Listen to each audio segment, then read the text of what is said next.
Hello friends, कैसे हैं सब लोग। स्वागत है आपका आपके यूट्यूब चैनल इरफान एकेडमी में। अब हमने जो है एक तो आर्मी की जो नर्सिंग के पद आएंगे, जो तुम्हारा जून के करीब में पेपर है, उसके उसके लिए वीडियो बनाते हैं। और आपका अभी एएलपी टेक्नीशियन के पद आएंगे, उसके लिए भी ये हमारी वीडियो कारगर रहेगी। पहले हम बायोलॉजी पूरी करा देते हैं। हर रोज आपको एक बायोलॉजी की क्लास, एक केमिस्ट्री की क्लास, एक फिजिक्स की क्लास आपको मिलती रहेगी, या जैसे ही करीब में आ जाएगा हम पूरा करा देंगे। पहले बायोलॉजी पूरा करा देते हैं। आप प्ले लिस्ट में जाइएगा और बायोलॉजी की क्लास लगातार देखिएगा। और बायोलॉजी में मैंने आपको शुरू के कुछ टॉपिक करा दिए थे, जैसे कि कौन कौन से टॉपिक हमने आपको कराए थे। हमने आपको टॉपिक करा दिए थे जैसे कि विज्ञान और प्रौद्योगिकी जो चैप्टर आता है, उस टॉपिक में से मैंने आपको पूरा करा दिया था कि जीव विज्ञान की उत्पत्ति कहाँ से हुई है, या कौन सा रोग किसकी वजह से होता है। ये हमने आपको सब क्वेश्चन करा दिए थे। और सेरिकल्चर के बारे में भी बता दिया था। अब मैं पहले कुछ सिलेबस के बारे में बता देता हूँ, कौन कौन सा सिलेबस यूज़ किया आता है इसके अंदर बायोलॉजी में। तो हम जो आपको पढ़ाएंगे वो जीव विज्ञान के बारे में ही बताएंगे, ठीक है। कौन सा? जीव विज्ञान। बाईलैंग्वेज पढ़ाऊंगा मैं, ये ध्यान रखेंगे।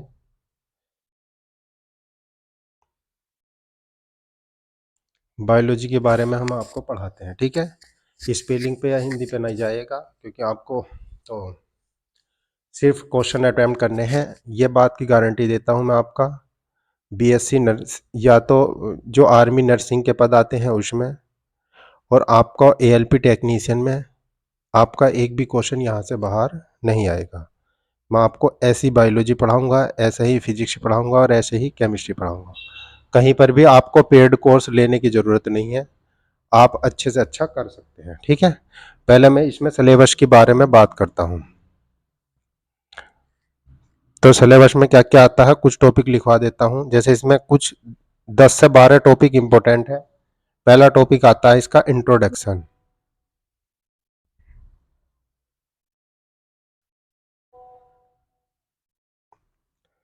दूसरा टॉपिक आता है इसके अंदर स्कोप ऑफ बायोलॉजी।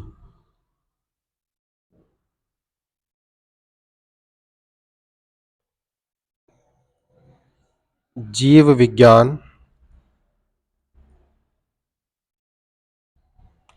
के दायरे।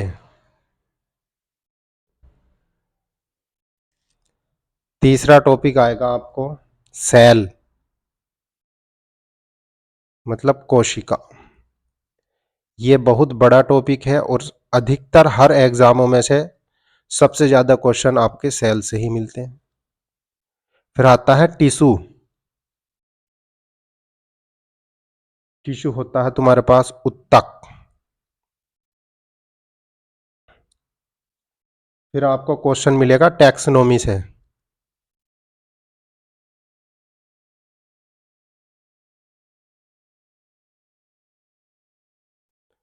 वर्गीकरण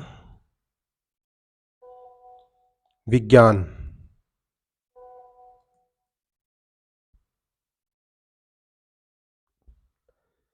इसमें आ जाएगा सजीवों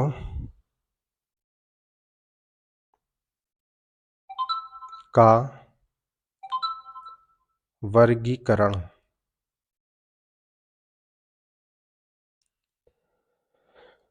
छठा जो टॉपिक आता है, ये काफी बड़ा टॉपिक आता है, ह्यूमन फिजियोलॉजी।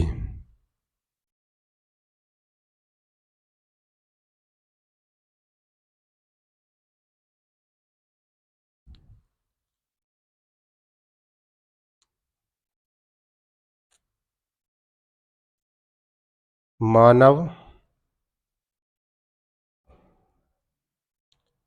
वर्गीकरण।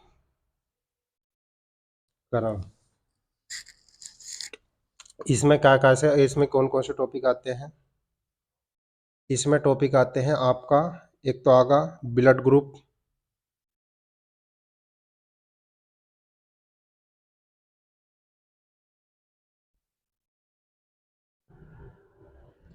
दूसरा टॉपिक आता है इसमें ब्लड,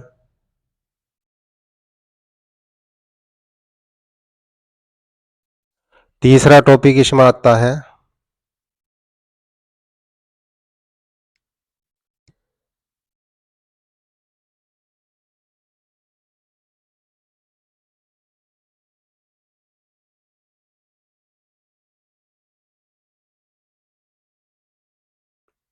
ब्लड ट्रांसफ्यूजन, रक्तदान। ठीक है, नेक्स्ट क्वेश्चन आगा इसमें रक्त परिसंचरण।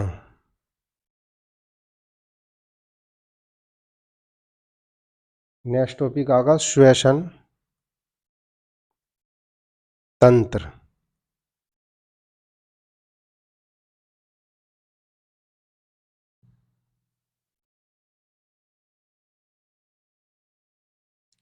Respiratory system.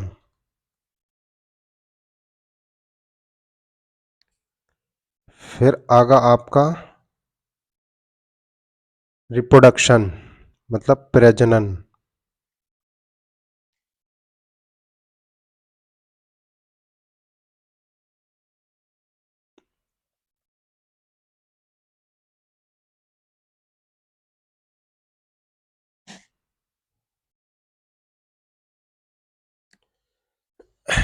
नेक्स्ट क्वेश्चन आगा तुम्हारे पास एक्सलेटरी सिस्टम उत्सर्जी तंत्र।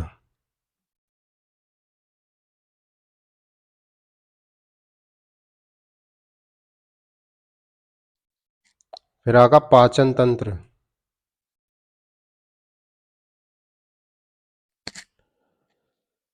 फिर आगा तुम्हारे पास समन्वय, समन्वयन एवं नियंत्रण। फिर आगा कोमल तंत्रिका तंत्र।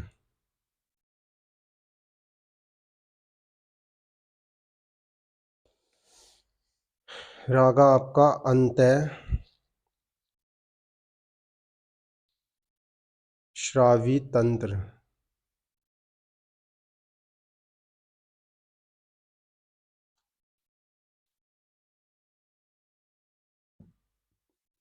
नेक्स्ट टॉपिक आएगा आपका सातवां, क्योंकि सबसे बड़ा टॉपिक यही था। फिर आगा पोषण।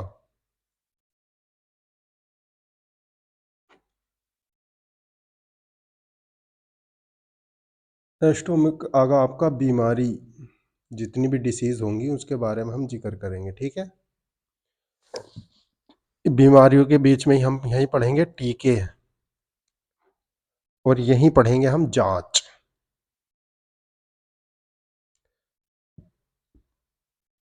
और फिर हम पढ़ेंगे सूक्ष्म जीव।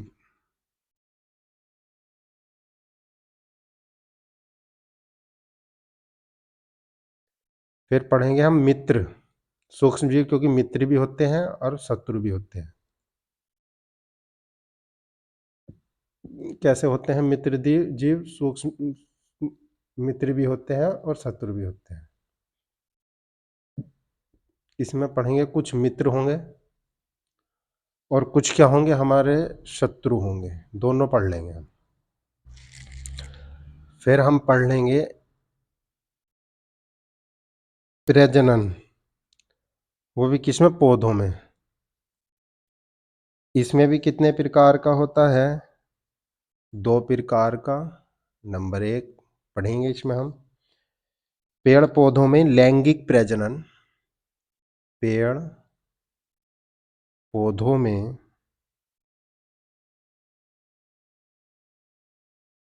लैंगिक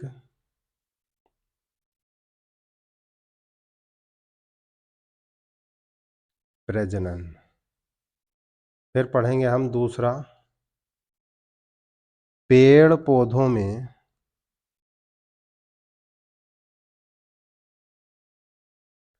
अलैंगिक प्रजनन।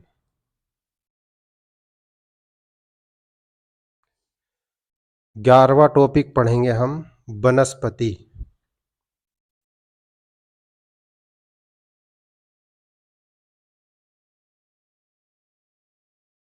काइकी।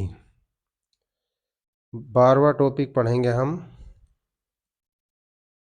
वनस्पति बाह्य आकारिकी।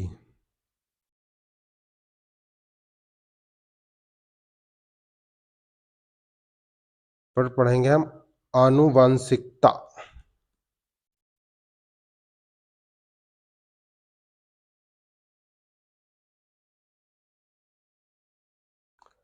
नेक्स्ट टॉपिक है जैव प्रौद्योगिकी। बहुत क्वेश्चन पूछे जाते हैं यहाँ से भी।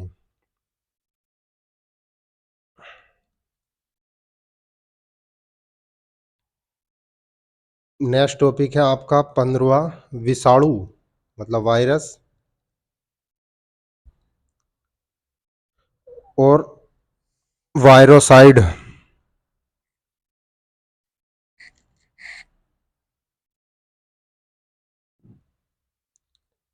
प्रायोन्स इनके बारे में हम पढ़ेंगे, ठीक है।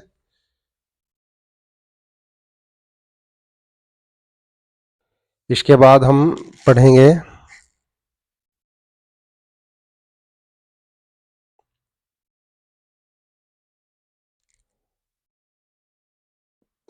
मानव का विकास। यहां से भी एक दो क्वेश्चन बन जाते हैं।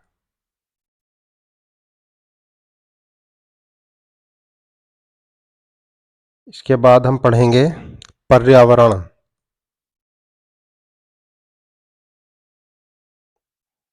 एवं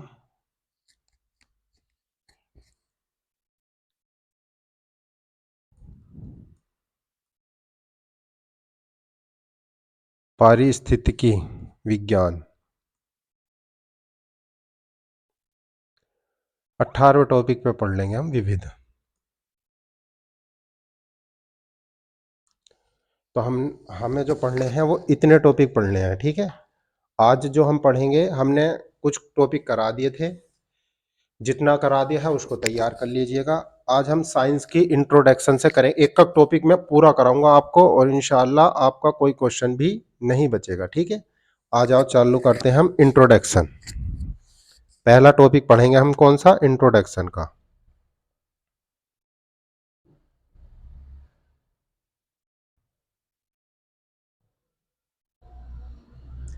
अच्छे से आप नोट्स बनाइएगा और शहरे के शहरे को अब बिल्कुल अधिकतर क्वेश्चन आपको यहीं से ही मिल जाएंगे, आपको कुछ भी एक्स्ट्रा पढ़ने की जरूरत नहीं है। बात करते हैं हम साइंस की। साइंस क्या है? तो साइंस के आपसे अधिकतर क्वेश्चन पूछा जाता है साइंस के जनक। तो साइंस के जनक के बारे में पूछेंगे, साइंस का जनक कौन है, या फादर ऑफ साइंस किसको कहा जाता है, वो कहा जाता है गैलीलियो गैलीको। तो आप फादर ऑफ साइंस कौन है, गैलीलियो गैलीली।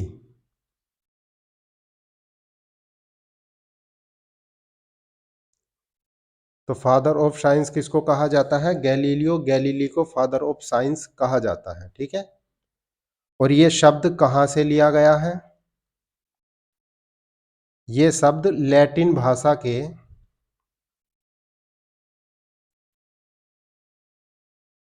लैटिन भाषा के किससे लिया गया है आपका, सोइंसिया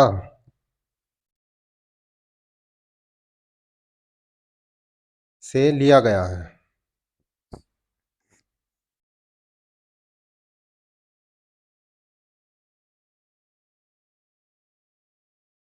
लिख देते हम साइंसिया का जो अर्थ होता है,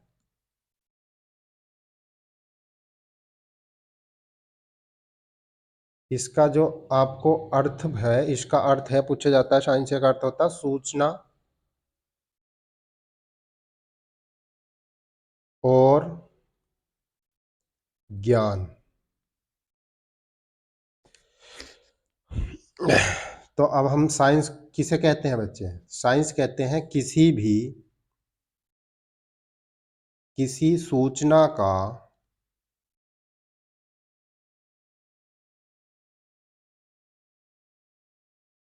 क्रमबद्ध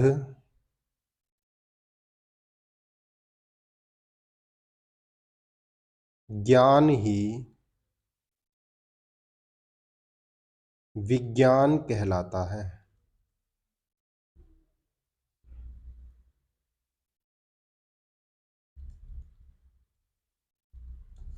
ठीक है, तो आप ये सारे का अधिकतर ये टॉपिक आप नोट कर लीजिएगा। साइंस क्या होता है? साइंस गैलीलियो गैलीली ने फादर ऑफ साइंस किसको कहा जाता है? Galileo Galilei. शब्द लैटिन भाषा के साइंसिया से लिया गया है। साइंस का अर्थ होता है सूचना और ज्ञान। किसी सूचना का क्रमबद्ध ज्ञान ही क्या कहलाता है? विज्ञान कहलाता है। ठीक है, अब आगे चलते हैं।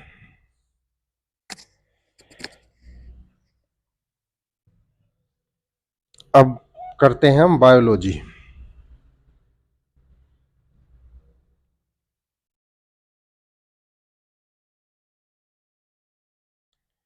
बायोलॉजी, जीव विज्ञान।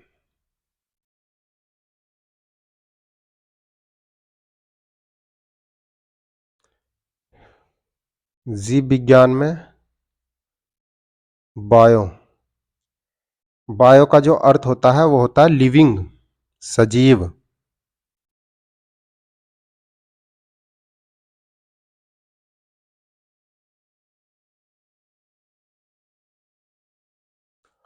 और बाकी बचा लोजी,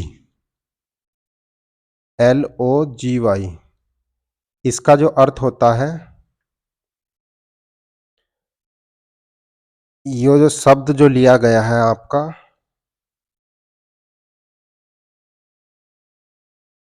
लोगस से लिया गया है।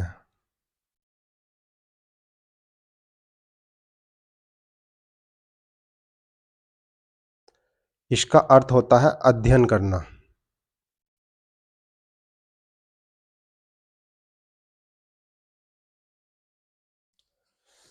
तो इसका पूरे का मतलब हो गया सजीवों का अध्ययन करना ही क्या कहलाता है? जीव विज्ञान कहलाता है। तो सजीवों का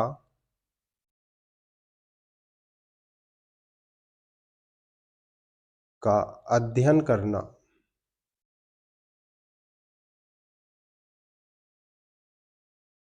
करना ही जीव विज्ञान कहलाता है।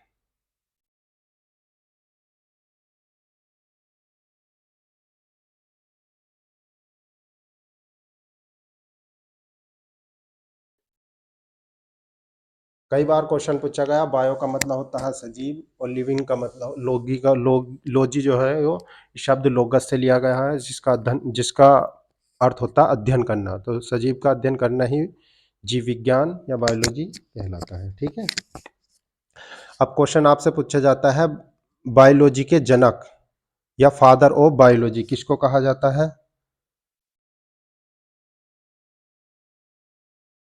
फादर या जनक किसको कहा जाता है जीव विज्ञान का? ऐसे शॉर्ट शॉर्ट नोट बनाया करें, अब पूरी डिटेल लिखने की का जो है फादर ऑफ या तो फादर ऑफ बायोलॉजी या बायोलॉजी के जनक जो है वो है तुम्हारे अरस्तु। अरस्तु को क्या कहा जाता है? बायोलॉजी के जनक कहा जाता है। ठीक है जी। अब जीव विज्ञान के अंतर्गत मुख्य रूप से दो चीजें आती हैं, दो विज्ञान आते हैं, जीव विज्ञान। इसमें मुख्य रूप से कौन कौन आता है? एक आता है तुम्हारे पास जूलॉजी,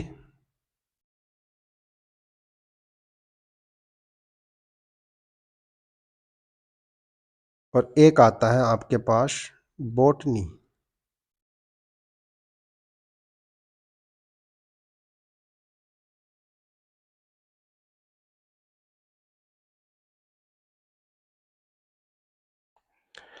अब इसमें किस चीज किनका अध्ययन किया जाता है? जूलॉजी के अंदर अध्ययन किया जाता है आपका जंतु का, एनिमल।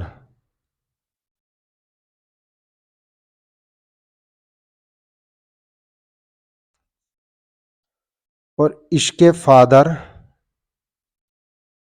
या जनक हैं अरस्तु।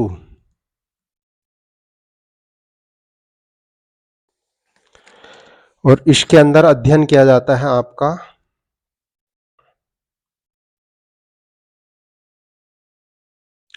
पादप।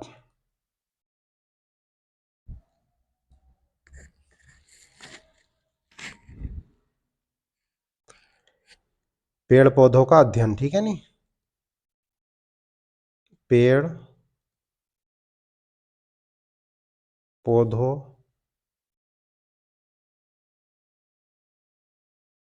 का अध्ययन।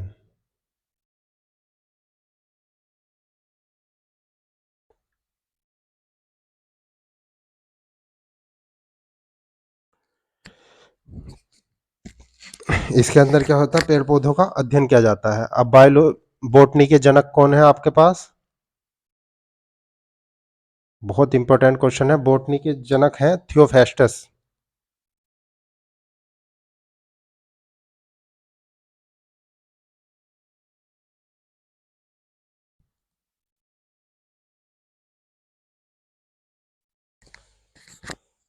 तो बोटनी के जनक कौन है? थियोफेस्टस, ठीक है नहीं? आपसे इतना क्वेश्चन मोस्टली पूछे जाएंगे। तो जीव विज्ञान दो चीजों से बना होता है, जूलॉजी बॉटनी, जिसके अंदर जूलॉजी के अंदर अध्ययन करते हैं हम जंतु का, एनिमल्स का। इसके जनक है फादर। अब देखो अरस्तु कितने का जनक है? जीव विज्ञान के जनक भी अरस्तु है, जूलॉजी के जनक भी अरस्तु है।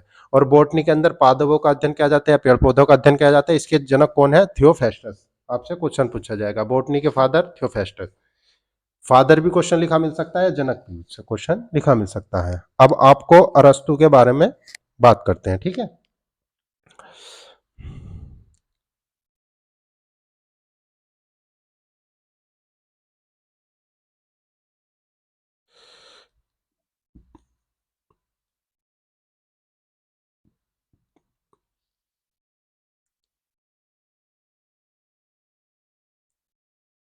अरस्तु या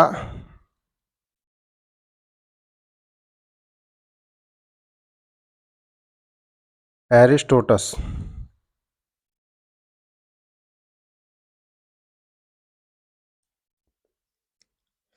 अब इनकी बुक के बारे में पूछा जाता है तो एरिस्टोटस ने एक बुक लिखी थी, अरस्तु की बुक है, वो है तुम्हारे पास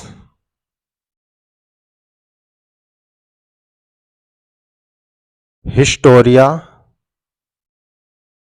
एनिमेलिया।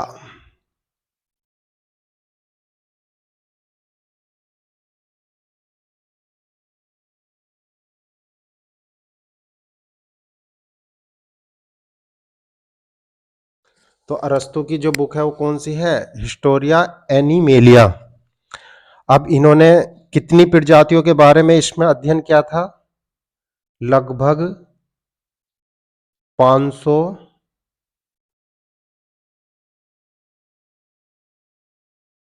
जंतु प्रजातियों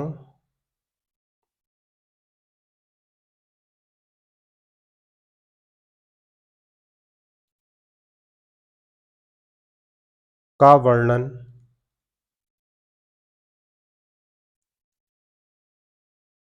इसमें किया था। कितनी प्रजातियों का वर्णन इसके अंदर किया था इन्होंने? 500 प्रजातियों का। मगर शोध कितनी प्रजातियों पर की थी? 50 प्रजातियों को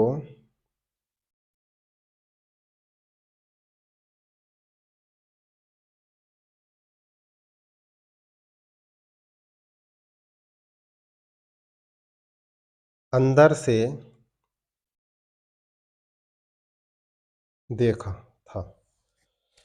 तो अरस्तु के बारे में आप याद रखेंगे, अरस्तु एरिस्टोटस की बुक है हिस्टोरिया एनिमिलिया। इन्होंने 500 जंतु 500 जीव जंतु के बारे में वर्णन किया था इस बुक के अंदर, मगर इन्होंने 50 प्रजाति ऐसी थी जो इन्होंने उसको अंदर तलक देखा था, ठीक है, या उसके ऊपर शोध ज्यादा किया था। वो 500 प्रजातियां थी, 50 प्रजातियां थी, मगर टोटल 500 प्रजातियों का वर्णन हिस्टोरिया एनिमेलिया में किया था। आपसे बहुत इंपॉर्टेंट क्वेश्चन बनता है यहाँ से कि हिस्टोरिया एनिमेलिया किताब के अंदर अरस्तु ने कितनी प्रजातियों के बारे में वर्णन किया है, तो 500 प्रजातियों, और किस पे शोध किया था या अंदर तक उनको देखा था, तो 50 प्रजातियां थी, ठीक है। और इन्होंने बताया था, मेन बात ध्यान रखते हैं, इन्होंने किस किस चीज के बारे में जानकारी दी थी। इन्होंने क्लासिफिकेशन किया था, जीवों का वर्गीकरण इन्होंने ही दिया था, जीवों का वर्गीकरण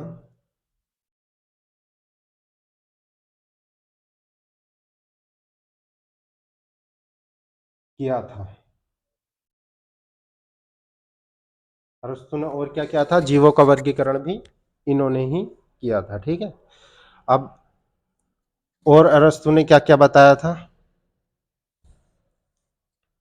इन्होंने जानकारी दी थी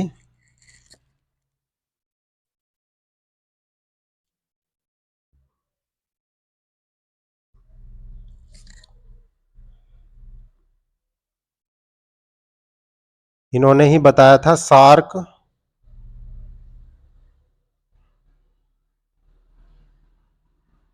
एक मछली है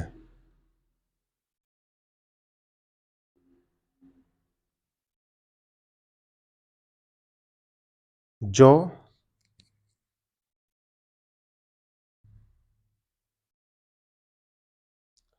शार्क एक मछली है जो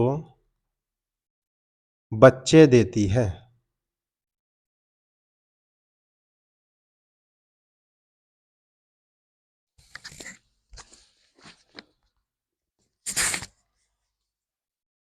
और इन्होंने ही जानकारी दी थी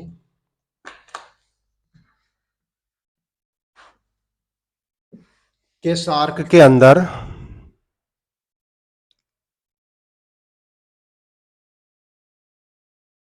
प्लासेंटा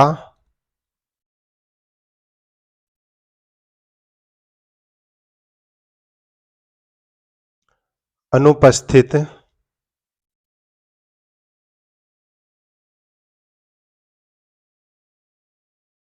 होता है।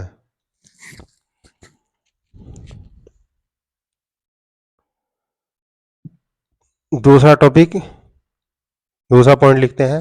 तो अरस्तु ने क्या बताया था, शार्क एक मछली है जो बच्चे देती है, मगर इसके अंदर, साल के अंदर प्लासेंटा अनुपस्थित होता है। प्लासेंटा इसके अंदर अनुपस्थित नहीं होता। ये क्वेश्चन कई बार पूछा गया है कि शार्क के अंदर प्लासेंटा उपस्थित होता है या नहीं, तो प्लासेंटा शार्क के अंदर क्या होता है, अनुपस्थित होता है।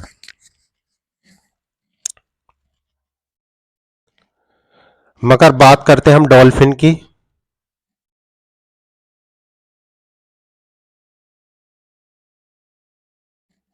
डॉल्फिन में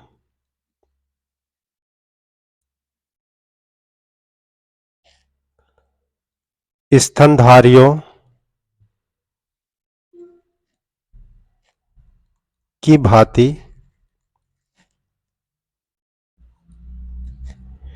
प्लासेंटा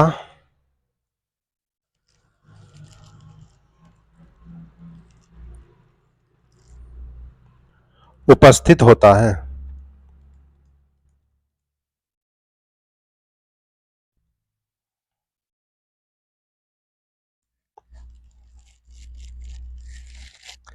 इसीलिए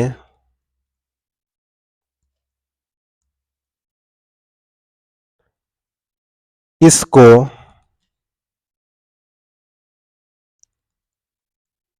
स्तनधारी माना जाता है।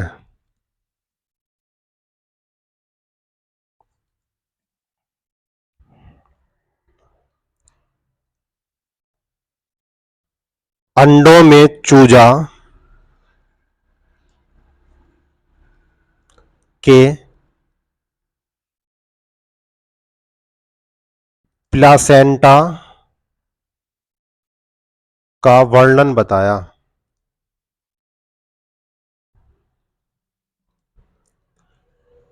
देखो भाई, अब हम अरस्तु के बारे में बात करते हैं। अरस्तु के बारे में कितनी कितनी बातें हैं। अरस्तु की एक बुक है जो याद रखेंगे हम, हिस्टोरिया एनिमिलिया। इन्होंने इसमें जो वर्णन किया था 500 प्रजातियों के बारे में वर्णन किया था, मगर जो शोध किया था वो 50 ही प्रजातियों के बारे में बताया था। मगर जीवों के क्लासिफिकेशन के बारे में क्वेश्चन पूछा जाए कि जीवों का क्लासिफिकेशन किसने किया था, तो अरस्तु ने। और अरस्तु ने क्या क्या बारे में बताया था कि शार्क एक मछली होती है जो क्या देती है, बच्चे देती है, मगर शार्क के अंदर प्लासेंटा अनुपस्थित होता है, क्योंकि प्लासेंटा सिर्फ उन्हीं के अंदर उपस्थित होता है जो स्तनधारियां होती हैं। ठीक है, तो डॉल्फिन क्या है, एक मछली है, मगर ये स्तनधारी होती है क्योंकि इसके अंदर प्लासेंटा उपस्थित होता है। इसीलिए इसको हम क्या मानते हैं, स्तनधारी मानते हैं। स्तनधारी जितने भी जीव होते हैं तो उनके अंदर प्लासेंटा उपस्थित होता है, मगर स्तनधारी अधिकतर जो है तो बच्चे देते हैं। मगर शार्क एक ऐसी मछली है जो बच्चे देती है, मगर उसके अंदर प्लासेंटा अनुपस्थित होता है। ये किसने बताया था, अरस्तु ने बताया था। और अंडे में जो चूजा उपस्थित होता है, अंडे के चूजे के अंदर भी क्या होता है, प्लासेंटा। अंडे के अंदर जो चूजा होता है उसमें प्लासेंटा के बारे में वर्णन किसने लगाया था, वो भी अरस्तु ने ही जानकारी इसके बारे में हमको दी थी। ठीक है, अब बात कर लेते हैं कुछ थियोफेस्टस के बारे में।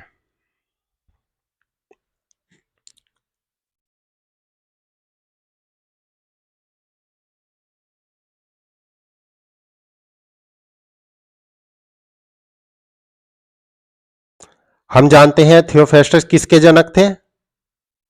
ये थे तुम्हारे पास वनस्पति विज्ञान विज्ञान के जनक। अब इनकी बुक के बारे में पूछा जाता है कि इनकी बुक का क्या नाम था, तो इनकी बुक थी हिस्टोरिया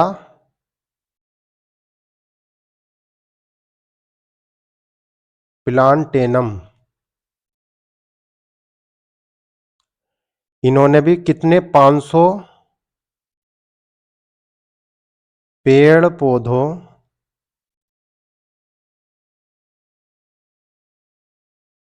की जाति का वर्णन किया है। इन्होंने भी इस किताब के अंदर कितनी जाति के बारे में बताया है, पेड़ पौधों की 500 जातियों के बारे में बताया है।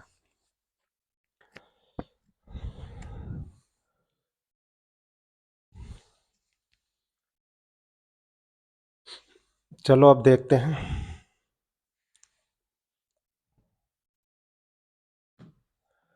अब हम बात करते हैं जीवन की।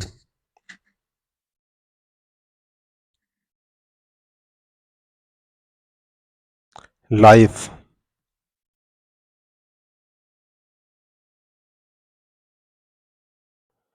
तो लाइफ क्या होगी, लाइफ होती है जीवन।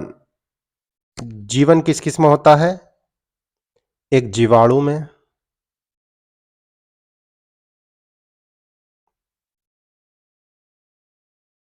बैक्टीरिया में भी जीवन होता है, दूसरा कवक में जीवन होता है, फंजाई, तीसरा तुम्हारे प्लांट में होता है,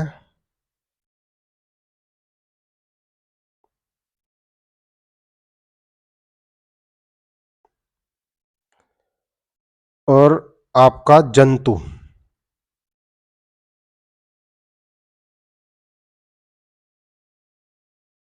एनिमल्स।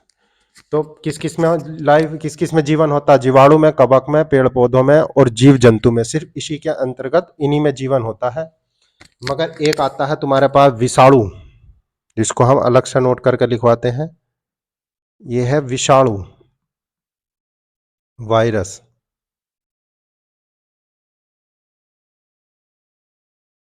तो वायरस क्या है, यह सजीव तथा निर्जीव के बीच की कड़ी माना जाता है। ठीक है, बहुत क्वेश्चन पूछा जाता है कि सजीव और निर्जीव के बीच की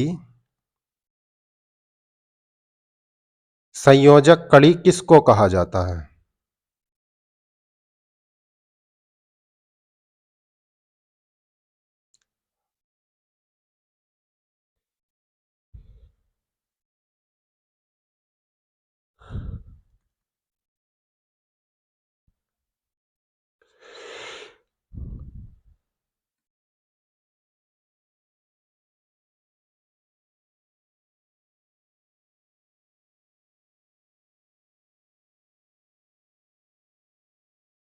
तो क्या हुआ, विषाणु क्या है, सजीवों तथा निर्जीवों के बीच की संयोजक कड़ी किसको कहा जाता है, विषाणु को। तो ना ही तो ये सजीव, यो सजीव तथा विजीव के सजीव तथा निर्जीवों के बीच की कड़ी माना जाता है, या संयोजक कड़ी किसको कहा जाता है, तो विषाणु को कहा जाता है। और जीवन सबसे ज्यादा जीवन किस किस में होता है, जीवाणु में हो सकता है, बैक्टीरिया, फंजाई, प्लांट और एनिमल, इन्हीं के अंदर लाइफ होती है या जीवन होता है। मगर विषाणु क्या है, तो आपसे क्वेश्चन पूछा जाएगा, विषाणु क्या है, सजीवों तथा निर्जीवों के बीच की संयोजक कड़ी है। तो क्वेश्चन पूछा जाता है, सजीवों तथा निर्जीवों के बीच की संयोजक कड़ी किसको कहा जाता है, तो कहा जाता है तुम्हारे पास विषाणु को। अब जिनके अंदर जीवन होगा वे कौन कौन सी प्रक्रिया करेंगे उसके बारे में हम जिक्र करते हैं।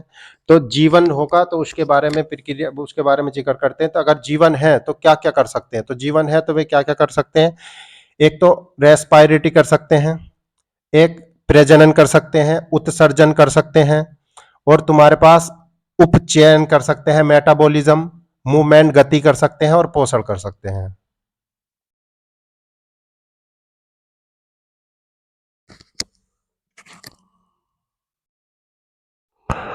तो कौन कौन से कर सकते हैं अगर लाइफ होने के लिए, लाइफ प्रोसेस,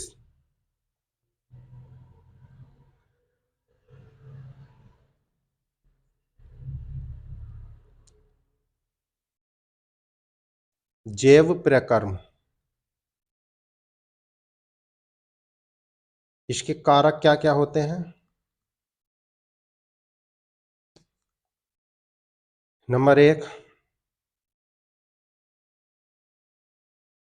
जैव प्रकर्म के कारक हैं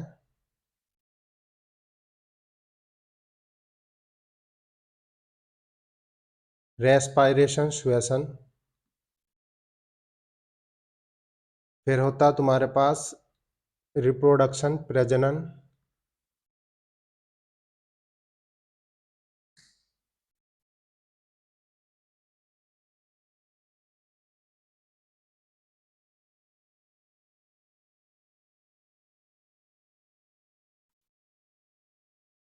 फिर होता मेटाबॉलिज्म,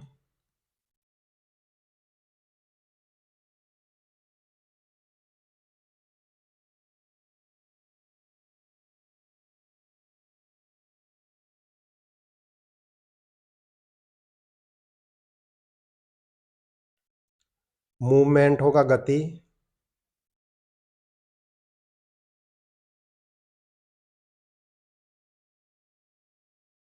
फिर क्या होगा तुम्हारे पास, पोषण,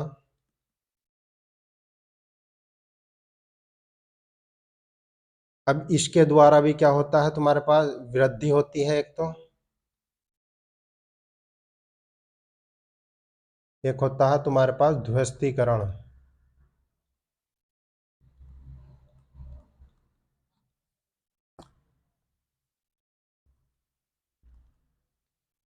एनाबोलिज्म,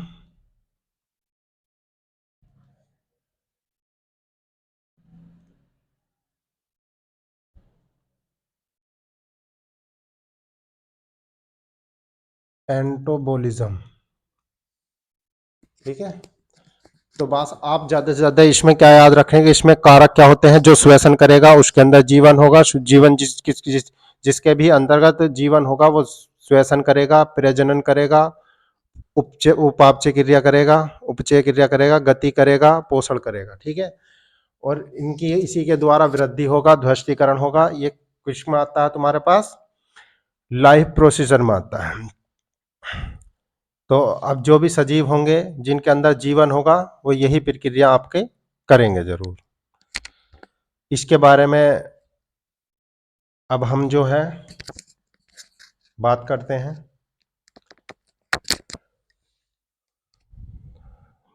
नेक्स्ट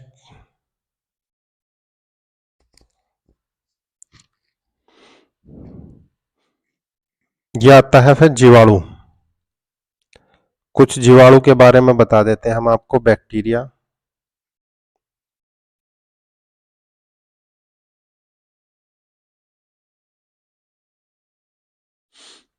तो बैक्टीरिया की जो खोज की थी, किसने की थी, एंटीनो वान ल्यूवेनहॉक ने की थी।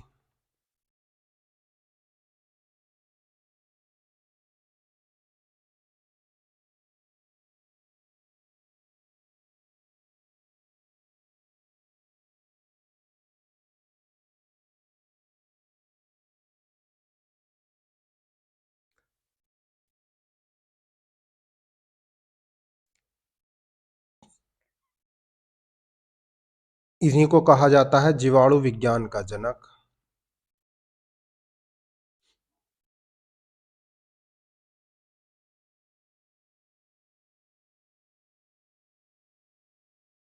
ये सब प्रक्रिया आई कहाँ से है? ये प्रक्रिया सब दी थी लुई पास्चर ने।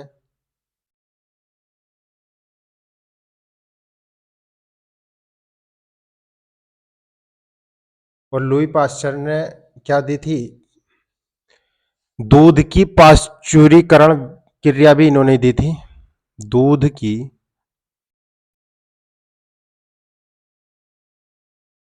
पाश्चुरीकरण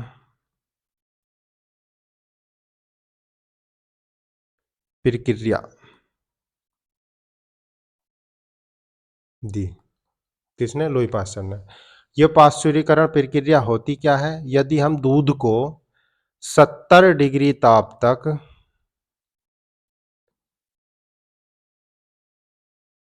70 डिग्री सेल्सियस ताप पर, दूध को 70 डिग्री सेल्सियस ताप पर यदि 30 सेकंड तक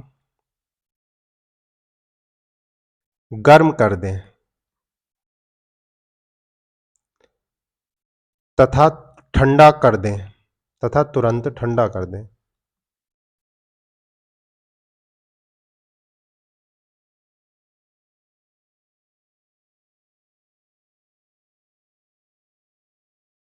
कर दें, इसी प्रक्रिया को हम क्या कहते हैं? पाश्चुरीकरण कहते हैं। इसी से क्या हो जाते हैं? कीटाणु मर जाते हैं।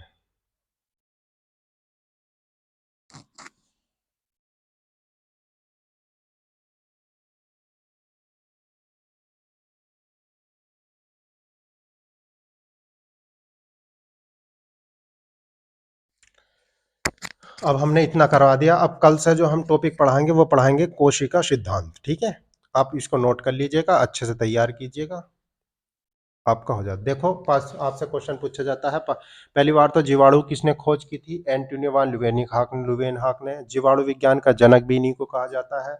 फिर बात आती है लुई पास्चर ने। कभी कदा बैक्टीरिया अगर ल्यूवेनहाक एंटोनियो वान लुवेनहाक ना मिला, लुई पास्चर मिल जाए तो लुई पास्चर लगाइए ना आप।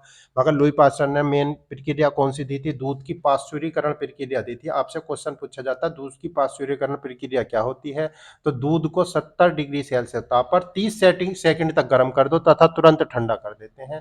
तो यही प्रक्रिया क्या कहलाती है? पाश्चुरीकरण प्रक्रिया कहलाती है। इसमें कीटाणु मर जाते हैं। ठीक है, और बाकी अब हम कल कराएंगे। धन्यवाद।